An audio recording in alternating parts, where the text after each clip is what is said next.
Hello all, welcome back to Castle. Today we are going to be talking about Dungeons and Dragons. I've seen the movie. Hold on, just a moment. Put down those pitchforks and torches. Just hear me out. Let's take all the hoopla, all the stuff around this movie, push it to the side just for a moment. I'm just talking about the movie itself. Now, if you've been watching my channel for any length of time, you know I have a soft spot for Dungeons and Dragons. But I did walk into this movie expecting a cluster, for lack of a better word. And pleasantly, I can say I was surprised. It was not as bad as I thought it was going to be. The movie is well paced. It has lots of good moments. It's not perfect. I do have some issues with it. I'm not going to spoil anything.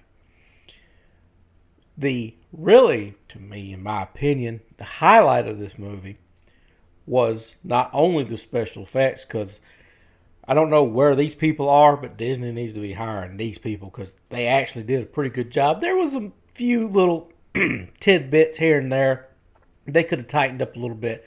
Other than that, yeah.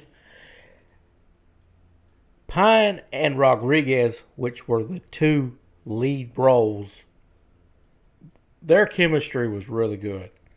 They were on point. They did a fantastic job as far as I'm concerned. I don't know whether it was just two best friends or it was one of them things where they could be best friends or in bed, any given minute. That's just kind of the way it kind of came off. But it worked. And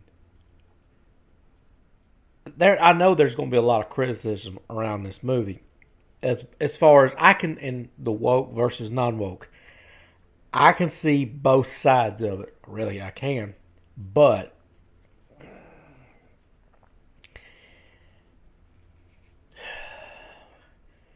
I don't think it was. If it was, they did a good enough job that I could go, you know what? I can let that slide, because they did make fun of certain situations that deserve to be made fun of, and it was one of the things where they walked a knife edge at certain parts, and I can appreciate that at least they poked fun at both sides. I'll give them credit for that. Other than that, do I recommend the movie? Bring all the other hoopla back into it now. Depending on how you fall out, if you feel like that you don't need to go watch this movie, fine. I would recommend going and seeing it myself, especially if you're a hardcore D&D fan. There's a lot of Easter eggs in there for people that grew up with it. I'm talking about old first gen stuff, people. I was like, kind of blew me away. The only thing, I'll go ahead and say this, the only thing that would have probably really put this movie over the top would have been somewhat. I mean, they didn't have to, it couldn't be overdone either, where they had this voice kind of fill in, talking to you through little tidbits and give just a little bit more exposition to the point to where it would feel like the dungeon master was telling the story. That's just my opinion, but there again, I'm a hardcore D&D fan, and I like the dungeon master view of it. That's just me, though.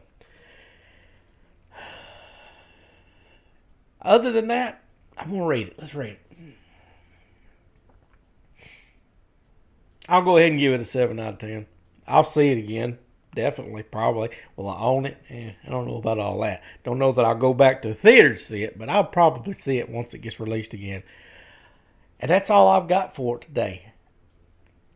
Like I said, this movie is a lot better than what I figured it would be. Now, is it going to make money? I don't know. We'll just have to wait and see. And that's all I've got for it. See you guys next video.